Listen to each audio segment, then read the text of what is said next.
Tesla just dropped 2 new demo videos showing off the latest Optimus update, featuring the robot dancing.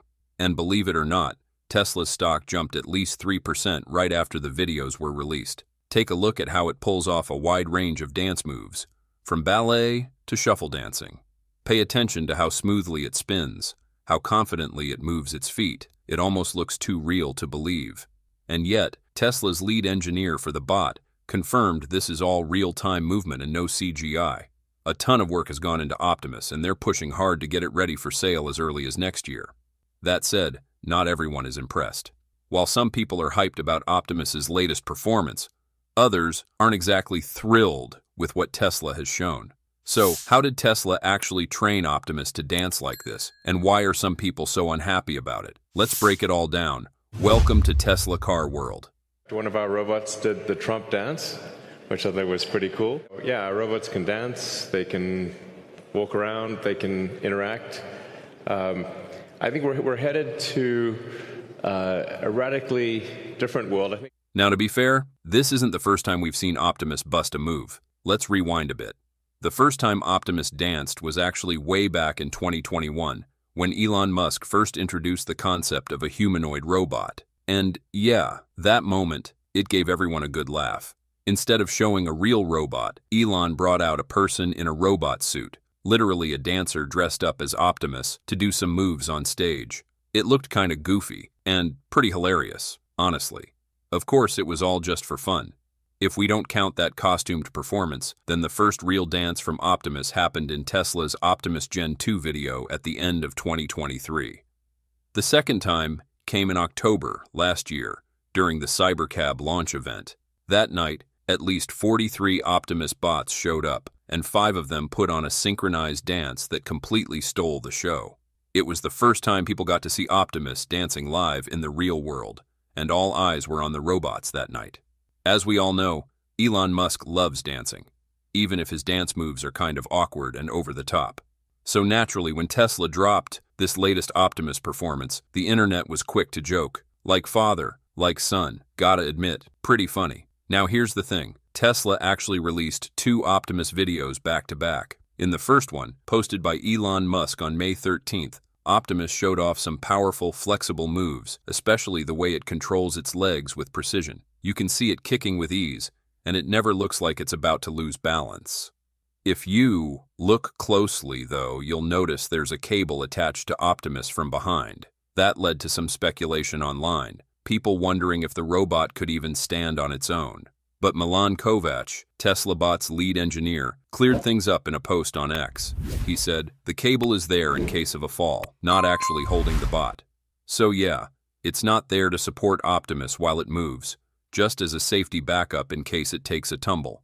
And to prove Optimus can maintain balance while dancing without needing a support cable, Tesla dropped a second bombshell, a 42-second video titled, "Was Just Getting Warmed Up."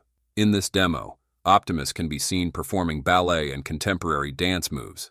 Unlike the previous performance, this time Optimus is completely untethered. Elon Musk stated in a follow-up post on X that Optimus will eventually be able to perform ballet moves flawlessly.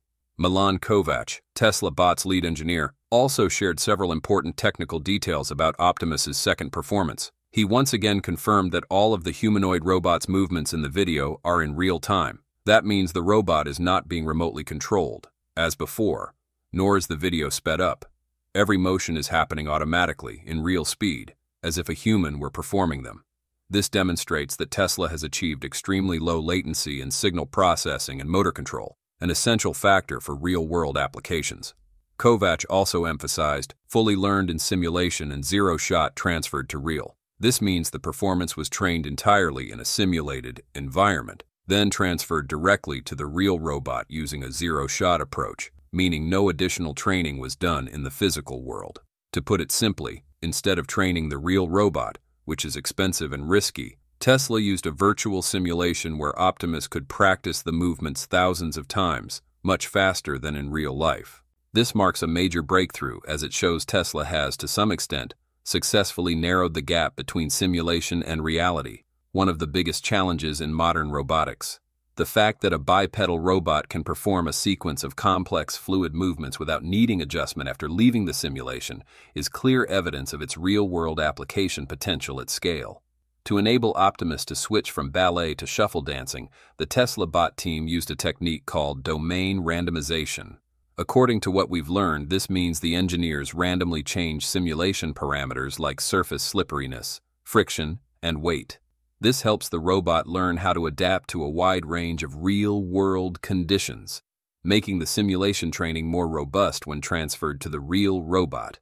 You might think this is just a flashy demo video with little value, but that's completely wrong.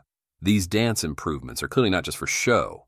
They directly contribute to enhancing Optimus's practical capabilities, helping it walk more steadily on various surfaces, giving it a more natural gait. You know, people often joke Optimus walks like Biden, and nobody wants that.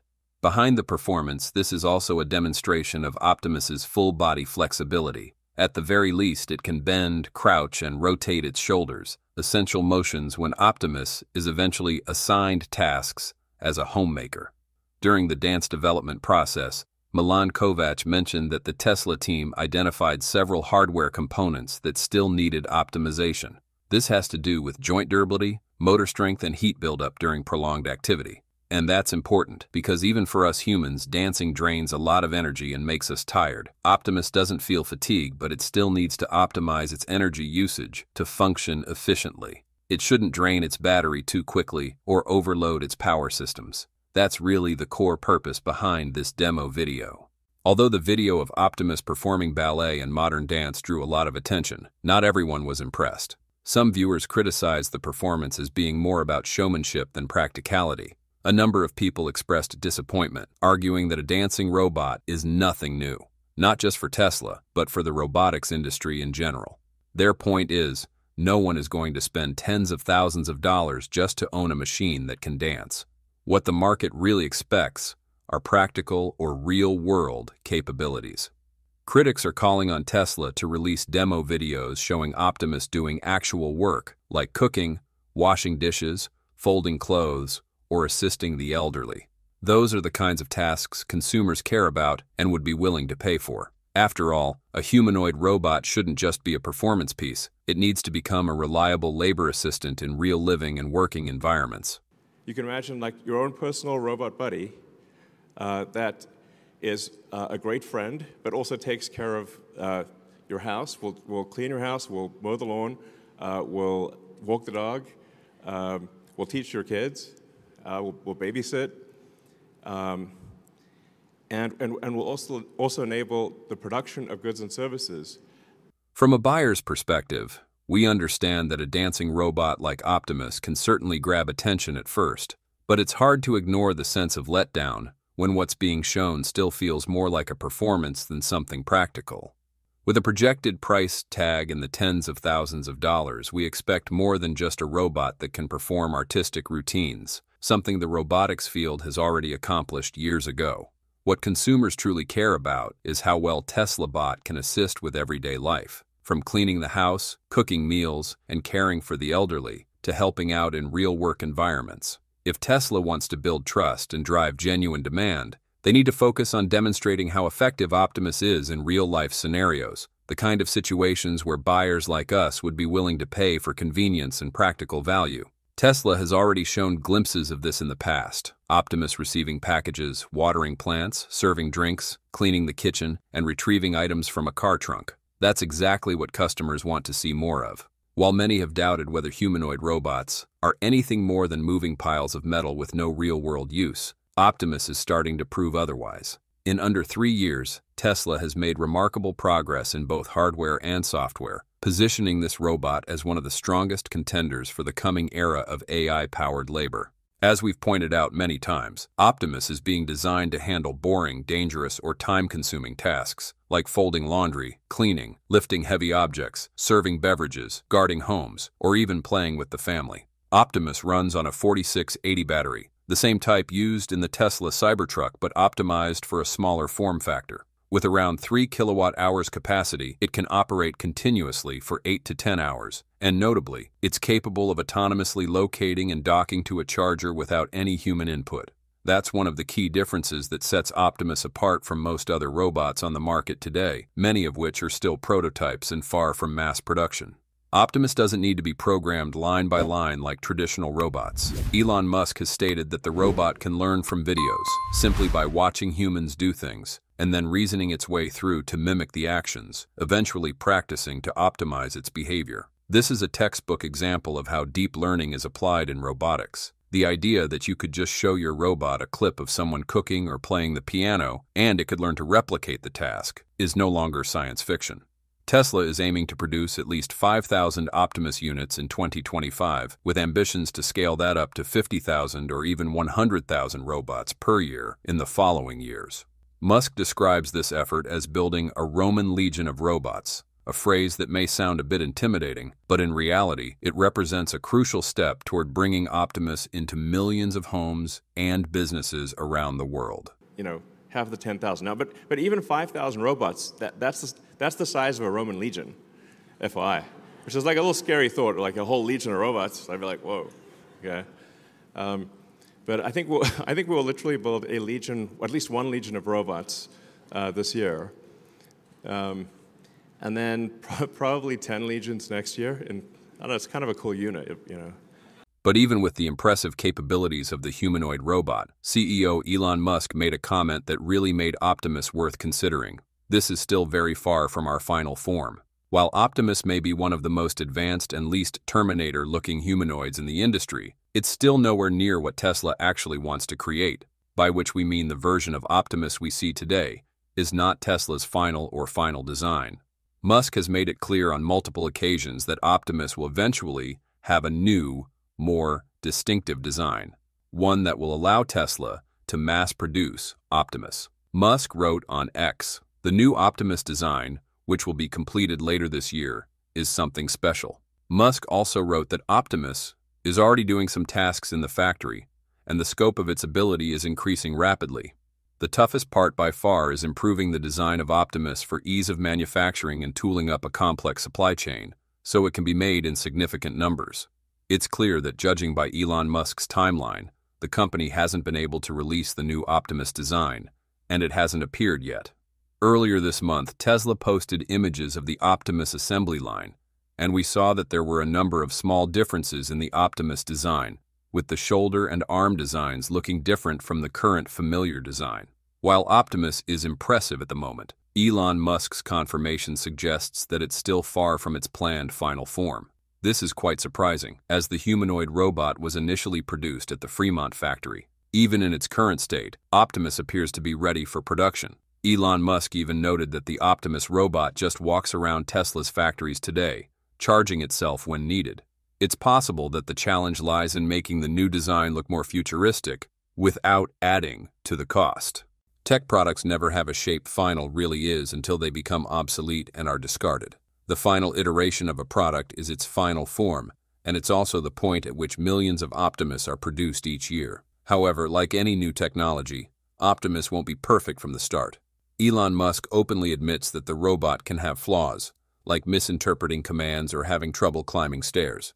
That, because it's probably have a few bugs, but it's going to be very cool.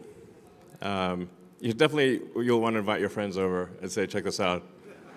But what really sets Optimus apart is that Tesla designed it to self-correct during operation.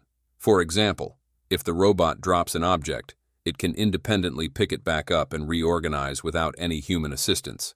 This level of autonomous error recovery highlights Optimus's superior learning and adaptability, putting it a step ahead of most other robots on the market. Ultimately, I think we'll be making tens of millions of robots a year type of thing. It's like serious volume. Maybe 100 million robots a year. You'll never guess what Optimus does next. The robot dance performance isn't just a show, it's the result of complex technical advances in simulation, machine learning, mechanical control, and energy efficiency.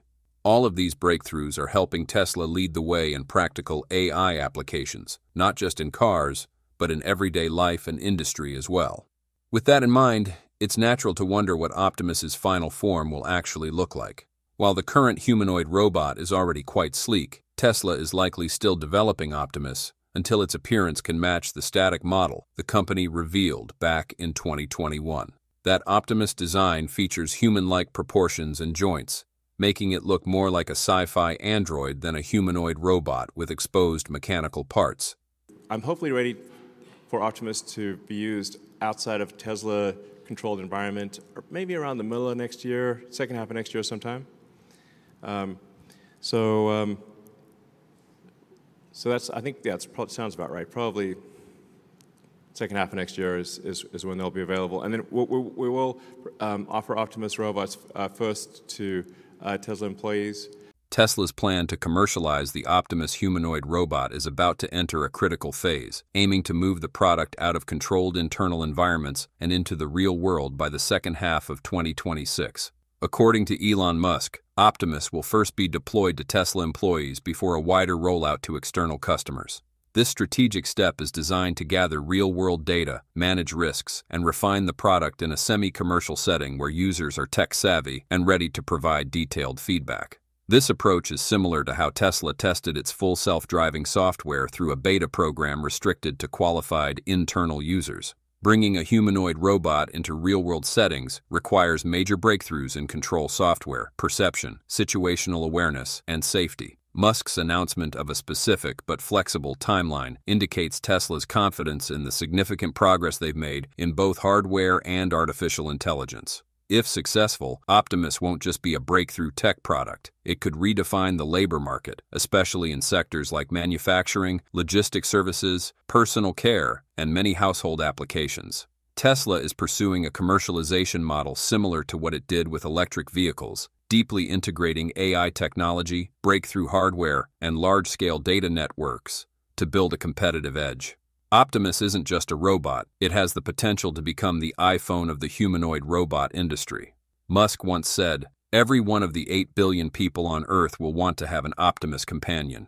It's a bold claim, but given the current pace of development and vision, the idea of robots becoming an indispensable part of daily life is no longer far-fetched. Imagine a future where you simply gesture with your hand, and Optimus hands you a beer, or when you look tired, it knows you need a break. What was once science fiction is now steadily becoming reality, and Tesla is leading that revolution.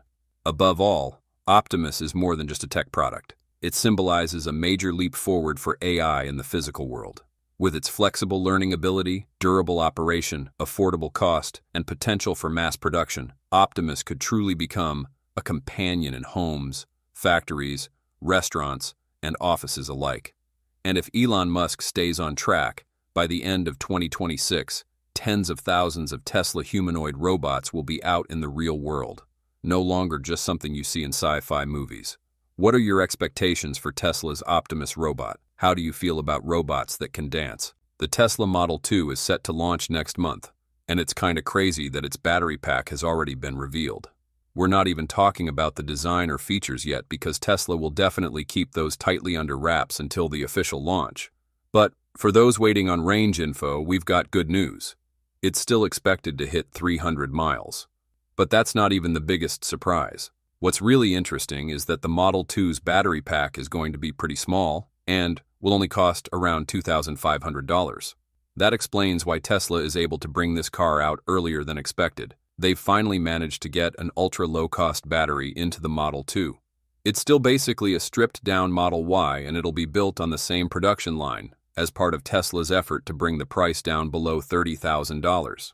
Elon Musk confirmed this will be Tesla's most mass-produced car, and that the production speed will be faster than the Model Ys. So, how exactly did the Model 2's battery pack get leaked?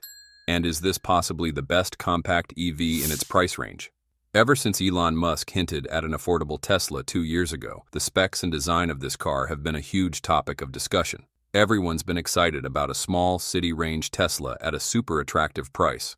At this point, there have been enough rumors about the Model 2 to build 10 different versions of it. Tons of opinions are out there. Some people believe the Model 2 will be a hatchback like the Nissan Leaf, since it's obvious that Tesla still doesn't have one in their lineup, and teaser images show a car with short front and rear ends.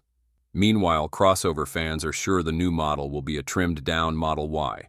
That would actually make sense for Tesla, since crossovers sell better than other styles, especially in the US where they dominate the market. Yeah, and there are even some people backing the idea that the Model 2 will be a mini Cybertruck. It's a fun thought, but definitely raises a few eyebrows too. But after all, recent reports and confirmations from Tesla seem to have revealed quite a bit about the Model 2. Specifically, Lars Moravy, Tesla Vice President of Engineering, recently confirmed that the Model 2 set to launch this June will be built on Tesla's own production line and will look pretty similar to the vehicles the company already makes. Most importantly, it'll be affordable and you'll actually be able to buy one. So there's really no more mystery or second guessing. The Model 2 is essentially a stripped-down Model Y. And that's exactly what's been reported, especially when it comes to the battery pack. First off, the upcoming vehicle will have smaller wheels, which most people probably expected, since that alone can save around $500 per car. It'll also come with single-pane side windows and just one color for the ambient lighting instead of the 256 color options available in the Model 3 and Y. The seats will be fabric, without heating or ventilation.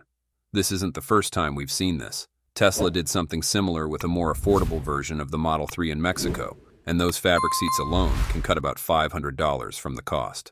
The sound system will also be more basic, with fewer speakers than the standard Model Y. We don't know the exact setup yet, but it's likely to include 7 or 9 speakers. For comparison, current AWD models have 15 speakers plus a subwoofer, and the basic RWD has 9. As for the rear of the car, the trunk won't be powered. You'll have to lift it manually, and the hood, it'll be plain metal. We still don't have confirmation on whether the LED light bar, that slick design feature from the new Model Y, is coming to the Model 2. But here's the deal, the rear-wheel drive Cybertruck doesn't have it, so chances are the more affordable Model 2 won't either. That's just our take though. What about you? Are you into the classic headlights like the Model 3, or do you prefer that futuristic LED bar look? Let us know in the comments.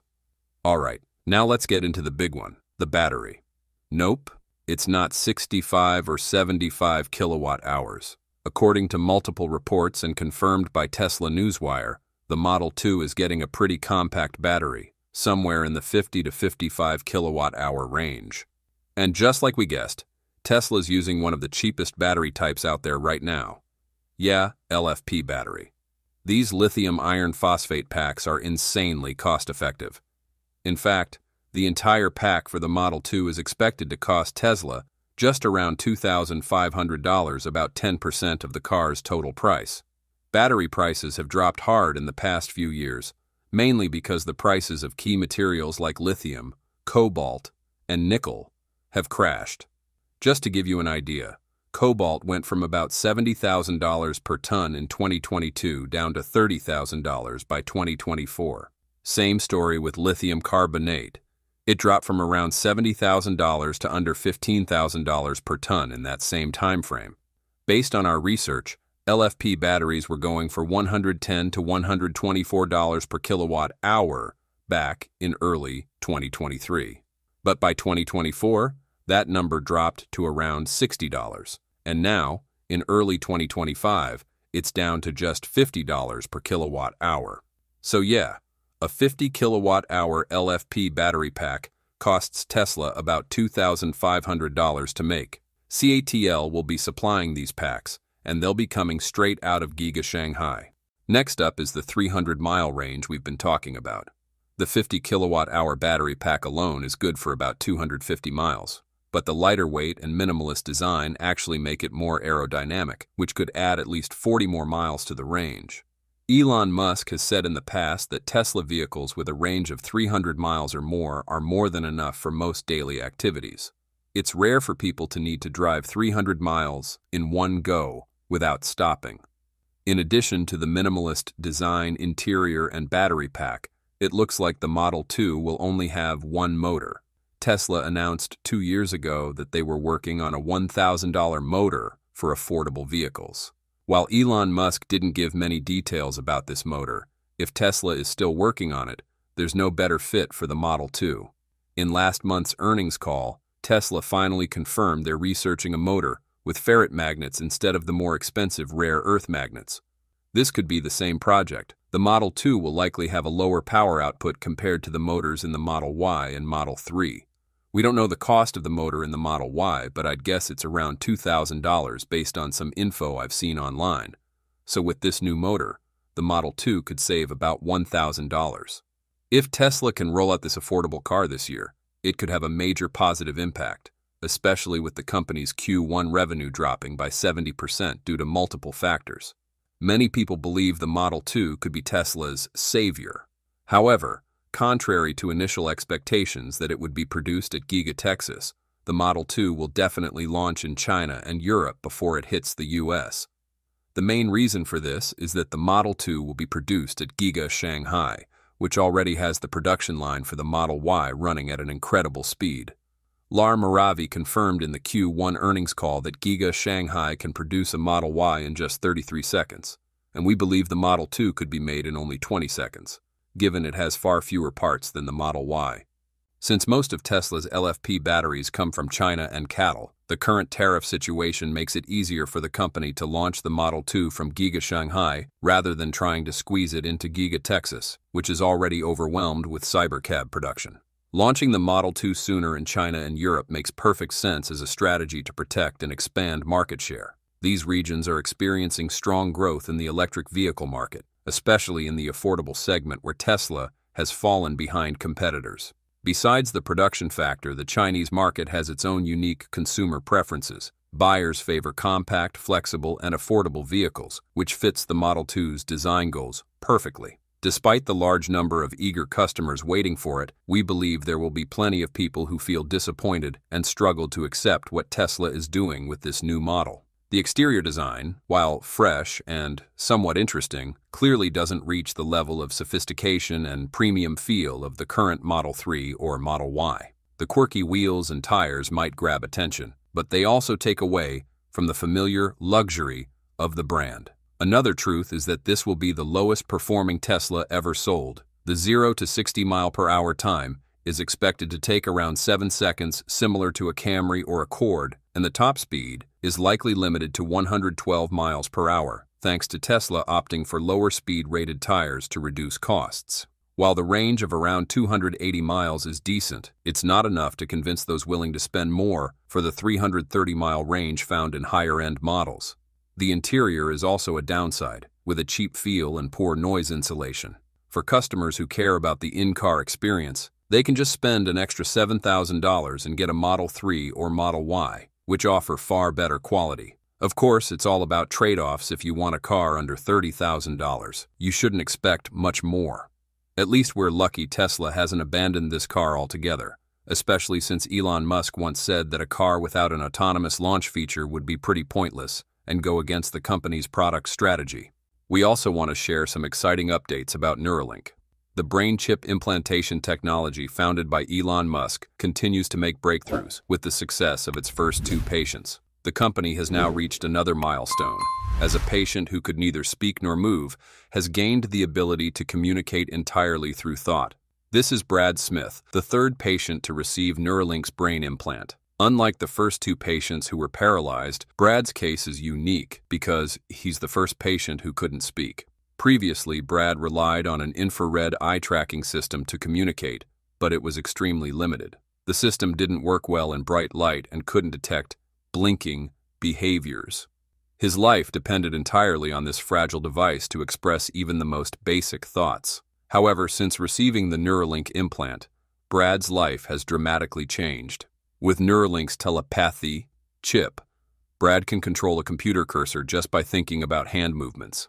The device decodes signals from the motor cortex, the area that controls movement, and translates them into actions on the screen in real time. In a demonstration video posted on social media X, Brad used the brain chip to type the message, "I am typing this with my brain, it is my primary communication." What's even more remarkable is that the entire video was edited using only his thoughts, without the need for hands or voice. Oh my God, we are truly amazed by Neuralink's technology, as it seems to be making real breakthroughs in BCI technology. Neuralink is not stopping at just controlling a cursor and typing. The company is also using artificial intelligence to recreate Brad's original voice from old recordings, enabling him to speak with others in his own voice, a priceless gift for those who have lost the ability to speak. Additionally, Brad is using a custom chat application integrated with the Grok language model, allowing for smarter and more natural conversations. He's even using the Grok technology to create new tools that expand his cyborg abilities, the integration of humans and machines. The process of implanting the device into Brad's brain was carried out using a special surgical robot designed by Neuralink. This robot is capable of implanting dozens of ultra-thin electrodes, smaller than a human hair, into precise areas of the brain, something human hands could not accomplish. Elon Musk believes that surgical robots like this will soon surpass human doctors in performing delicate surgeries, and he sees it as a foundation for the next generation of medical treatments. Following this groundbreaking success, Neuralink is looking to expand its clinical trials. They are currently recruiting patients in the US, Canada, and the UK, those suffering from spinal cord injuries or severe neurological diseases, like Parkinson's. At the same time, to fund the next phase of development, the company plans to raise an additional $500 million, bringing its valuation to $8.5 billion. Brad Smith's case is not only a testament to Neuralink's technological potential, but also opens up a future where those who were once trapped in immobile bodies can communicate, create, and live meaningful lives, all through the power of thought. In other news, Tesla has finally launched the long-range rear-wheel drive Model Y in the US, with a more affordable price tag and a longer range. While the updated Model Y RWD has been available as a launch series option in the Asia-Pacific and European markets, it wasn't available in North America until now. After the launch series was discontinued, Tesla began shipping the non-launch Model Y LR RWD to Asia and Europe earlier this year, but it wasn't until now that it made its way to the US. The LR RWD is one of Tesla's most affordable models, starting at $44,990, or $37,490 after the federal electric vehicle tax rebate. Spec-wise, the refreshed Model Y LR-RWD is a compelling alternative to the AWD model. Tesla has kept the premium interior and audio options on the North American variant, so you get the full experience of the refreshed Model Y. You also get more range and faster charging than the AWD model. The only downside is that it's two-wheel drive and slower acceleration. However, given the lower price and additional range, those may be worth the trade-offs. All in all, you get a fantastic deal given the lower price tag. The refreshed Model Y LR RWD is priced $4,000 less than the AWD version while still offering many of its attractive features. Tesla has not made the vehicle available in Mexico or Canada yet, likely due to tariff complications. Once the tariff rates settle, Tesla will likely look to export the vehicles from the US to the other two North American countries. With the arrival of the long-range RWD variant, the last version we're waiting for is the refreshed Model Y Performance. That's likely to be an exciting vehicle, and we're hopeful it will be in customers' garages before the end of 2025. To sum up today's episode, we believe that, simply put, a $30,000 electric car is a great way for Tesla to leverage its technical expertise. The company already has experience building high-performance models like the Model S, Model X, and Cybertruck. Tesla has a top-notch engineering team capable of creating an affordable car that exceeds expectations, even with a 50 kilowatt-hour battery. The key here is that the Model 2 will be affordable enough to attract new customers, those who admire the Tesla brand but can't afford the Model 3 or Model Y. This is a big opportunity for them to step into Tesla's ecosystem. The demand for this car is expected to be huge, and it could even impact Model 3 sales. However, capturing market share within your own product lineup still means generating sales.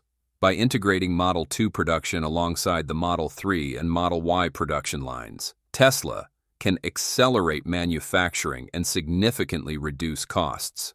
More importantly, Tesla can leverage GigaPress technology, originally used for the Model Y, to cast large body parts for the Model E, further simplifying production and lowering costs. Let's hope Elon Musk also finds success with Neuralink and the new technologies coming down the pipeline. What do you think about the Model 2, Neuralink, and the new Model Y variant? Drop a comment below. As you watch today's episode, we're pretty sure you'll be left with your jaw on the floor thinking, well, I guess anything's possible these days, especially in the world of tech. Yeah, the flying car is real. It's officially arrived in the real world and is already creating a massive buzz and tons of conversation in the tech community. This is actually the first real flying car to be introduced in the last 75 years, and it can reach a maximum altitude of 10,000 feet, or about 3,048 meters. Of course, it's not cheap because, let's be honest, you're basically buying two vehicles in one. It works like a regular car, but it can also transform into a legit airplane. Sounds like something straight out of a sci-fi movie, right? But the company that built it confirmed on their website, no more science fiction. They've announced a press release scheduled for August 5th, and the official release of the flying car is expected next year. So, is this really the future of transportation? And more importantly, is it easy to use? Let's dive in and find out. Now, let's be honest, when you first hear flying car, it sounds like a joke, something totally unrealistic. And if you weren't watching this video right now, we're pretty sure most people would just assume it's clickbait. But here it is, right in front of us. This is the actual flying car we're talking about today. It's made by a company called Klein Vision, based in Slovakia. What you're seeing now is their latest version, and yes, it's officially licensed as a legal vehicle. It's called the Air Car, and it's built for two people. To make it easier to follow along, we're going to break down how it works in each mode. Let's start with how it performs as a regular car. Not an electric vehicle. The Air Car is powered by a gasoline engine, and it is said to come in three power versions: 280 horsepower, 320 horsepower, and 340 horsepower, which is quite a high power level, on par with luxury sports cars or high-performance SUVs.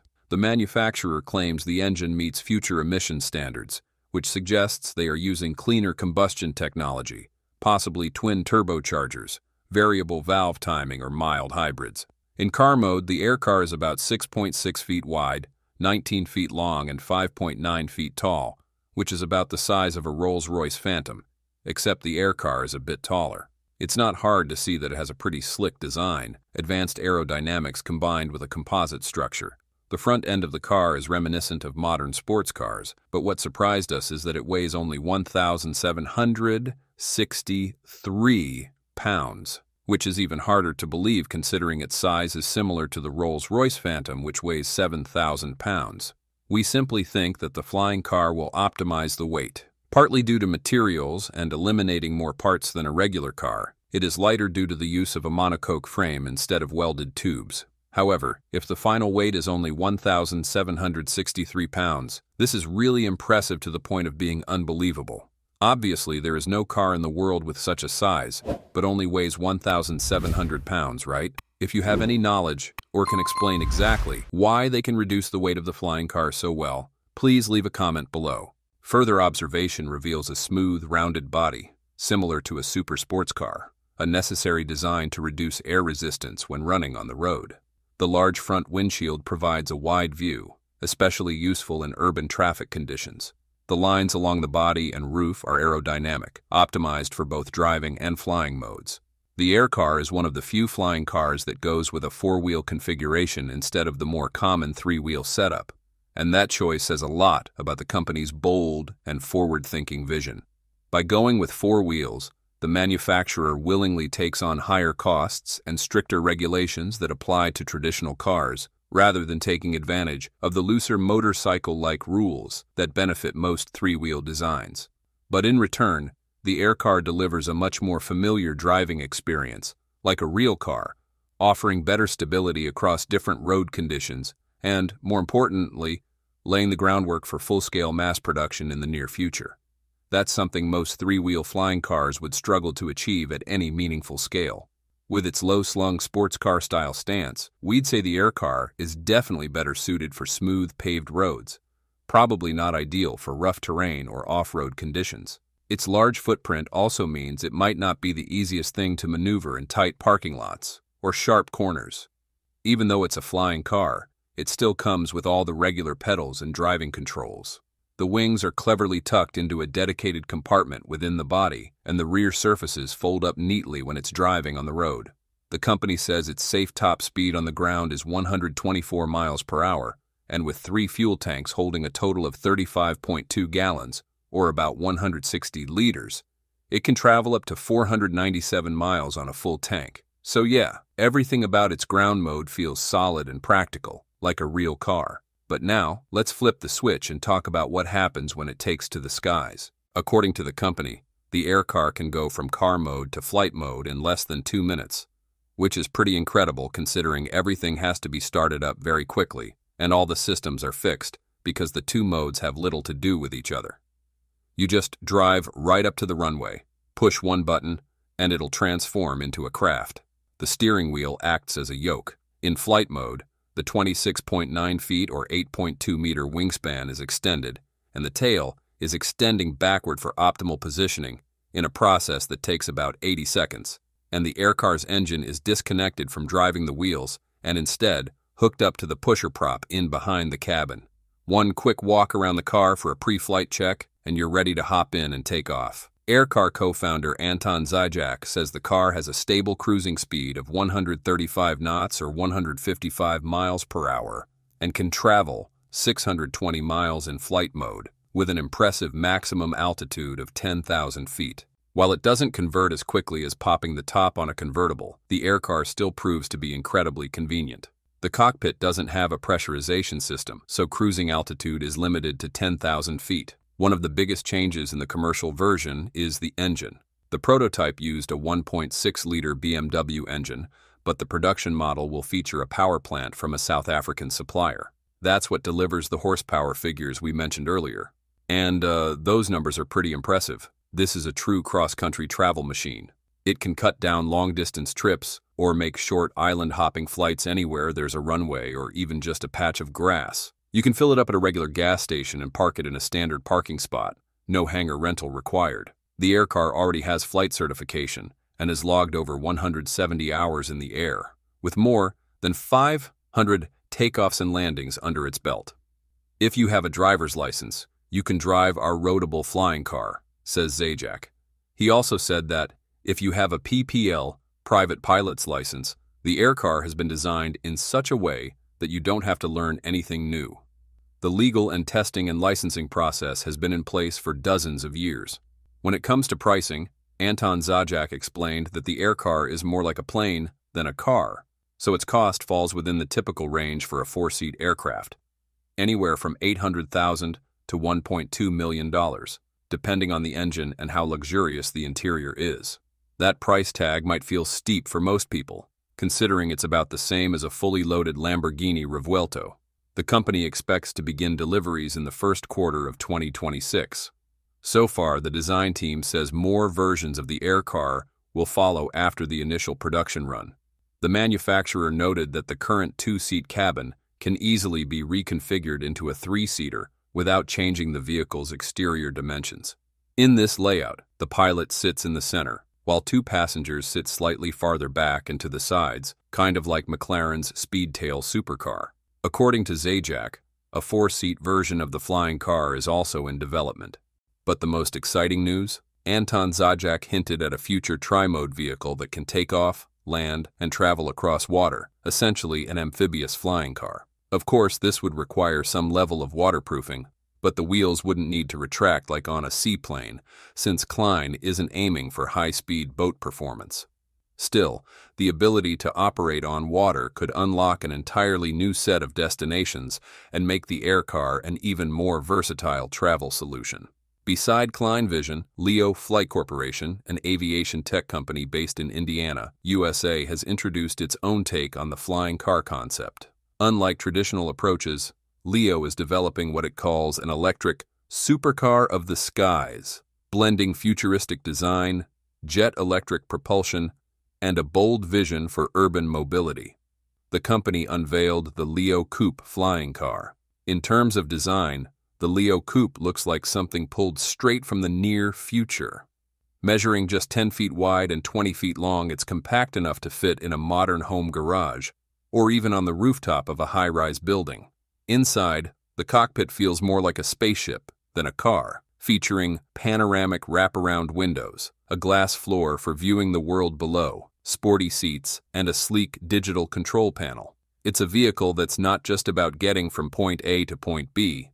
It's a personal, emotionally engaging travel experience. What really stands out is Leo Coupe's safety-first approach, a crucial consideration for flying vehicles in crowded urban settings. The aircraft includes a full-body parachute system, a proven safety feature in light aviation. Even more unique are the deployable landing gear pads that expand into soft, airbag-like cat paws, designed to absorb impact when landing on uneven terrain or during emergencies. This is an innovative safety feature not yet seen in other commercial eVTOLs. Technologically, the commercial version of the Leo Coupe is expected to feature a rare box-wing design combined with over 200 small electric jet engines, each just 11 centimeters in diameter and capable of generating 11.7 pounds of thrust. Altogether, the propulsion system produces more than 2,300 pounds of thrust, while the aircraft's empty weight is only around 1,100 pounds. That gives it a payload capacity of about 510 pounds for passengers and cargo, roughly equivalent to a small car. According to the company, using many small engines brings several key system-level advantages. They're easy to maintain and can be swapped out in just minutes. They also require thinner electrical wiring, significantly reducing overall weight. Most importantly, they enable the use of smaller, lighter, and more stable electronic speed controllers, which improves reliability and lowers the risk of overheating. Another major benefit is how evenly the thrust is distributed across the aircraft. This boosts flight stability, especially in emergencies or partial power loss situations. It's a level of redundancy that very few other eVTOL designs can match. What's also impressive is how energy efficient the system is. Each motor consumes only 1.7 kilowatts, meaning the entire vertical lift system peaks at about 340 kilowatts. Transitioning between vertical takeoff, landing, and forward flight takes just 60 seconds and uses around 11 kilowatt hours, leaving 55 kilowatt hours of battery capacity for cruising. During the cruise phase, the two main thrusters consume about 54 kilowatts total, operating at 80% power, allowing the aircraft to fly for approximately 75 minutes at a cruising speed of 240 miles per hour. With a top speed of 248 miles per hour, faster than most eVTOL aircraft in its class, the Leo Coupe isn't just a personal mobility solution. It has the potential to compete directly with intercity transportation options like high-speed rail or even small jets on short regional routes. But the performance doesn't stop there. The Leo Coupe boasts an impressive range of 298 miles on a single charge, a serious leap compared to most current eVTOLs, which typically max out between 93 and 186 miles. That extended range comes not only from its aerodynamically optimized design, but also from Leo's high-performance electric jet engines and high-energy density battery system. Notably, the Leo Coupe avoids the use of large rotors or exposed propellers, elements that are often noisy and potentially hazardous in urban environments. Instead, it uses ducted electric jet fans embedded within the body, significantly reducing noise and making the aircraft far better suited for densely populated areas.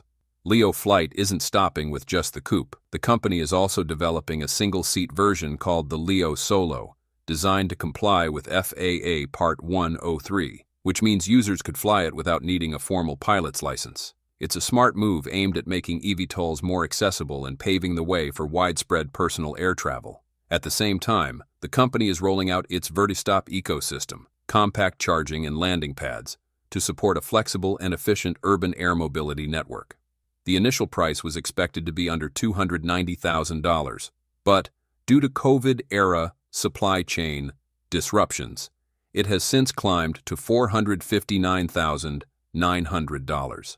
While that may sound steep when you consider that this is a personal aircraft capable of 240 miles per hour, with a 298-mile range, garage parking, quick swap parts, and quiet electric jet propulsion, it becomes an incredibly competitive price point for a future where flying supercars could become mainstream consumer products. Back to Klein Vision, Aircar quickly grabbed major media attention and created a real buzz when French composer Jean-Michel Jarre became its first passenger last year at Piastany International Airport in Slovakia. He flew at 2,500 feet with pilot Stefan Klein. In North America, there are an estimated 253,000 small aircraft. If Klein Vision can capture even just 5% of the market, and they truly believe they can, that's already a strong business model right there. On top of that, ride-sharing services like Uber are almost certain to adopt flying cars. There are 30 million taxis worldwide, and if you convert even just 1% of them, you're talking about a multi-billion-dollar company. So yes, the company believes the demand will be there. Production of the air car is set to take place in Nitra, Slovakia. Klein Vision has also granted exclusive rights to manufacture and distribute the air car in China to Hebei Jianxin Flying Car Technology under a licensing agreement. Pushing way beyond the boundaries of traditional transportation, Klein Vision says the goal with this dual-mode vehicle is to build a real sports car, something that not only looks and drives like a sports car on the road, but also flies like a real plane in the sky, with no compromises. While it might seem like a luxury toy for the ultra-wealthy, Klein Vision believes the personal air mobility market will be worth $162 billion by 2034. The air car isn't just for thrill-seekers bored of race cars. It's also aimed at the future of flying taxi fleets. Of course, ticket prices won't be cheap, at least not anytime soon. That's why people are calling air car a super premium version of Uber. Basically, Uber for the ultra-rich. Flying cars are no longer just a sci-fi fantasy. They're slowly becoming part of our reality. What once seemed like something out of a futuristic movie is now taking real shape, with functioning prototypes like the air car proving that the technology is not only possible but also practical. Sure, there are still hurdles to overcome, regulations, infrastructure, and high production costs, but the progress is undeniable. If manufacturers can bring down the cost of ownership, improve reliability, and scale production, flying cars have the potential to completely change how we think about transportation. Imagine cutting a 4-hour road trip down to just 1 hour by flying over traffic, or commuting between cities without ever stepping foot in an airport. That's not just convenient, it's revolutionary. Flying cars could become the ultimate solution to urban congestion and long-distance travel. In the next few years, if the industry plays its cards right, flying cars could shift from being rare novelties to mainstream mobility tools. And if that happens, we're not just looking at a new type of vehicle. We're looking at a total game-changer in how humans move across the planet. Do you think flying cars will actually become common in the next 10 years? What concerns you the most about flying cars? Safety, cost, or regulations? Drop a comment below. Thanks for watching video. Goodbye and see you again.